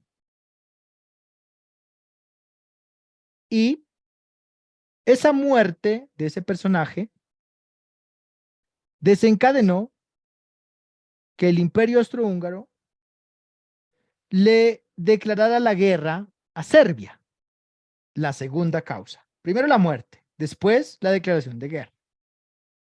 ¿Ya? Y la tercera causa fue que Rusia, para proteger a su hijo bobo Serbia, mandó tropas a la frontera. Esos tres elementos desencadenaron la Primera Guerra Mundial. Luego Alemania, por ese tema de las alianzas, dijo, no, pues mi amigo, ¿no? Mi amigo, los austrohúngaros, Austria. Yo te apoyo. Vámonos a la guerra. Tú pelea por allá y yo me voy por acá arriba por Francia, ¿te parece? Y después atacamos a esos rusos. Y se desencadenó una tremenda guerra de la cual pues pierde Alemania y Austria. Al perder, antes se perdían las guerras y ya, pues perdiste, ya no pasa nada, ¿no? Pero al perder, esta es la primera guerra en la que se busca un culpable. En la que se busca un culpable. Culpan a Alemania. Pero es que Alemania dice, pero es que yo nada más me metí, fue a ayudar a este que vea que... Ah, pues papito, te tocó. Y se cogen, mejor dicho, como perros rabiosos, los ganadores, a repartirse a Alemania. Estados Unidos dice, yo ahí no me meto. Se fue. Francia e Inglaterra le imponen a Alemania unas multas a través del Tratado de Versalles, una paz mal hecha, como la de Colombia, ¿no? La que hizo Santos, una paz mal hecha. Ese tratado puso a Alemania a pagar todos los platos rotos de la guerra. Le impuso multas, le dijo que no podía tener ejército. Mejor dicho, los alemanes estaban llevados. Dentro de esos soldados alemanes había un hito, uno, que a veces los patrulleros dicen, pero es que yo solo soy un patrullerito. Mire, uno.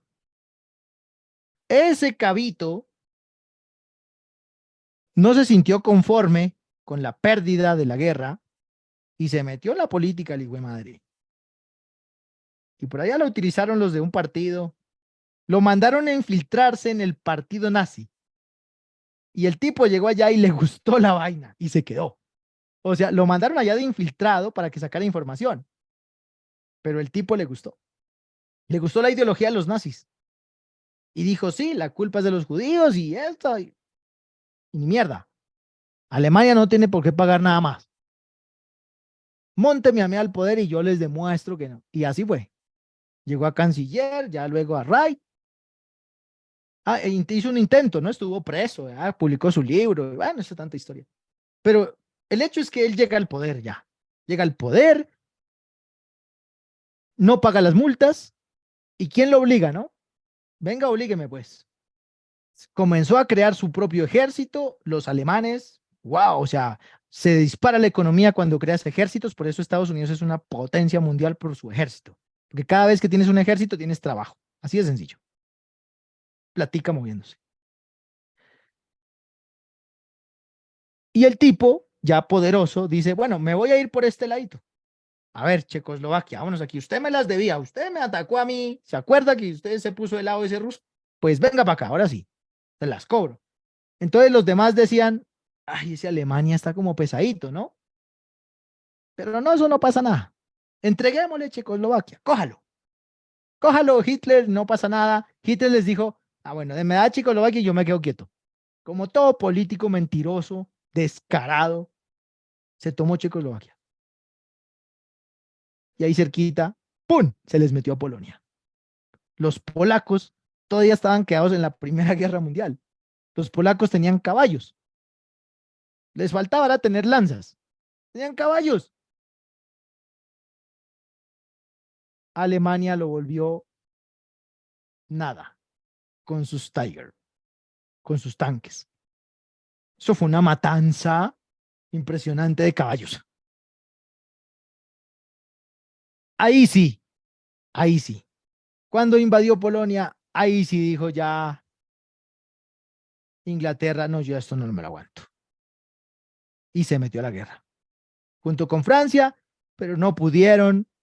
Hitler llegó a Berlín, perdón, a París, llegó a París, montó allá su bandera. En ese tren, mejor dicho, los puso a capitular, donde a él le pusieron, donde al pueblo alemán pusieron a firmar el Tratado de Versalles. Ahí mismo se los llevó.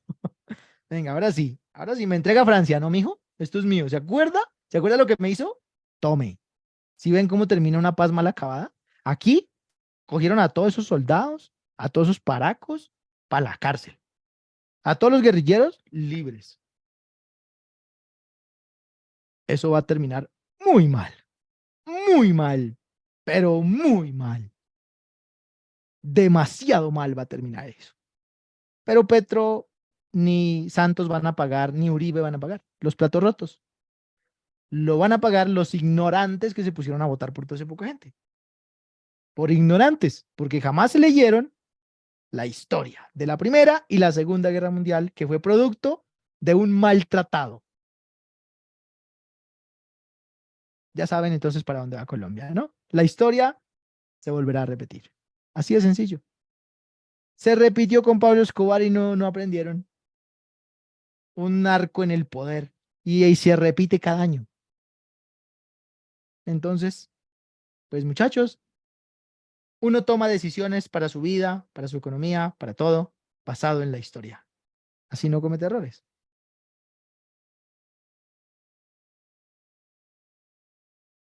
Luego tenemos ya la segunda, ya les hablé de eso, la Guerra Fría, que es posterior a la Segunda Guerra Mundial, que es un conflicto ideológico y político que ocurre entre Estados Unidos y la Unión Soviética, en el cual se quieren repartir el mundo. Es más, se reparten el mundo. Entonces dicen, yo cojo este pedazo. Ah, bueno, entonces yo me cojo este. Oiga, y eso era como, haga de cuenta un pastel, ¿no? Una torta, una torta. Y ahí en la torta vivimos nosotros, Colombia, ahí está Cuba, Venezuela, ¿no? Ahí está Vietnam, Corea, ¿no? Entonces, tenemos dos poderosos, ¿no? Los que se van a comer la torta. Y entonces Estados Unidos llega y dice, yo me cojo este. Y Rusia dice, ah, entonces yo me cojo este. Y se comen el pastelito, ¿no? Y nosotros somos el pastelito y nosotros no podemos decir nada. Nosotros no podemos decir, oiga, pero ¿yo qué culpa tengo que el otro se coja ese pedazo de allá? ¿Yo qué culpa tengo? No podemos decir nada, ¿no? Esa es la Guerra Fría, ¿ya? Se reparten, entonces demuestran poder, venden armamento a estos países. A Colombia, todo el armamento de las fuerzas militares es americano. M16, MGL, M60, M79, todo eso es americano. ¿Listo? Y si ustedes ven, los guerrilleros tienen armamento ruso.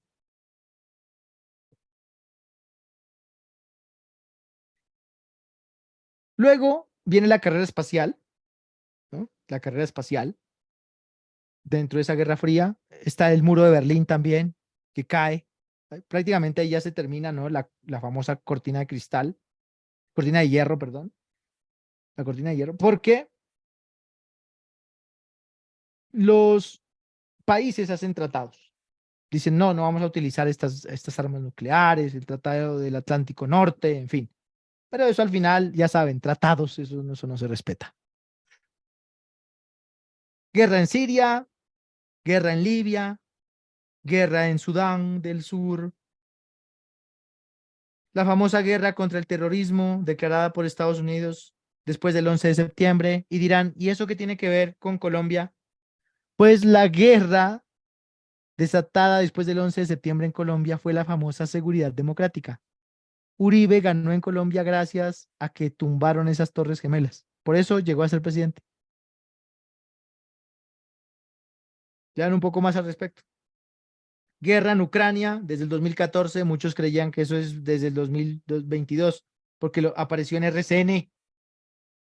La guerra de Yemen, que muchos ni siquiera saben todavía cómo está. Y ahorita la guerra de Sudán, ¿no? La guerra interna de Sudán, ¿no? También es un conflicto civil. Guerrilleros y paracos, están iguales. Con otros nombres, pero son iguales. Y luego ya vienen un tema que tiene que ver con las 10 culturas que considero importantes en la historia, ¿no? La cultura babilónica, una gran civilización de la antigüedad, ¿listo? Ubicada entre el sur de Irak y entre el tercer y el primer milenio antes de Cristo. Entonces, de por acá vas a escuchar gran información, incluso de los primeros escritos del diluvio están los cantares de Mesopotamia. Ahí se habla y se relata el diluvio. Y luego en la Biblia hay una copia muy parecida. Son copias. ¿Listo?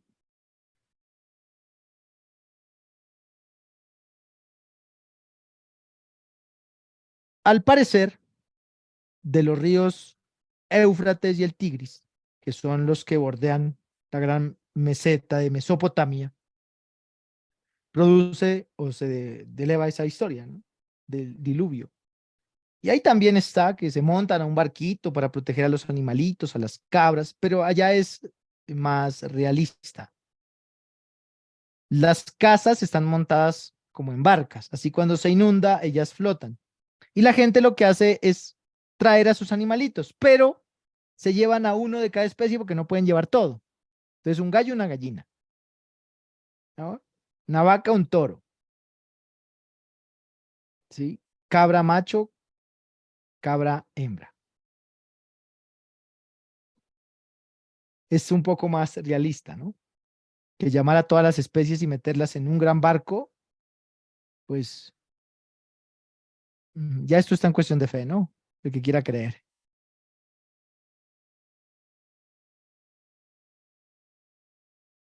Sumerios, Egipto, los griegos, los romanos, de los cuales tenemos bastante incidencia todavía, los chinos, que siempre han dado lidia, y hoy más, porque ya se están metiendo aquí en Latinoamérica con sus productos manufacturados a medias, porque a ellos sí les interesa mucho la cantidad, no tanto la calidad. India, los persas. ¿Listo? Culturas de la humanidad, mayas, incas y los norteamericanos. ¿Listo? Entonces, para quienes no tengan el libro y quieran leer estas partes, aquí en las clases pueden darle pausa y tomar el pantallazo. Bueno, algunos de los eventos más importantes de la historia: la caída del Imperio Romano, la Revolución Industrial, la Revolución Francesa, ya hablamos de la Segunda Guerra Mundial, la Revolución Rusa les hablé un poco ahora con los mencheviques y los bolcheviques, la caída del Muro de Berlín, que sucede en el 89 y no como el ignorante Petro, que dijo que era por allá en el 91 o en el 93. Realmente el tipo es una bestia. La invención del Internet, obviamente este numerito, esta fecha, 1969, no se van a olvidar nunca, ¿no? Asócielo a una posición sexual si quiere. 1969. Esta es se considera la segunda revolución, ¿no? Industrial, el Internet. Impresionante todo lo que ha logrado eso, ¿no? La creación de la Unión Europea, los atentados del 11 de septiembre, y ya estaba en la policía cuando eso, y la pandemia, que fue el último fuerte, ¿no? La pandemia. Algo novedoso. ¿Listo? Luego sí, para nuestra clase, entonces entraremos a responder preguntas. Y aquí ya está la primera. Lo que les gusta, ¿no? Preguntas. Tomen pantalla, por favor, esto si quieren, o pueden buscar información al respecto para que se documenten mucho más, porque de esto sí sale en el examen. De esto sí sale en el examen. Pero como esto es información pública, tú puedes teclear, ¿no? Pandemia de COVID, la creación de la Unión Europea, la creación de la ONU, la creación de la OEA. Buscar muchísima información y estar documentándose cada vez. Imperios del mundo, monarquías. ¿Listo? Bueno, a todos, muchísimas gracias. Dios me los bendiga. Un fuerte abrazo y gracias por su participación.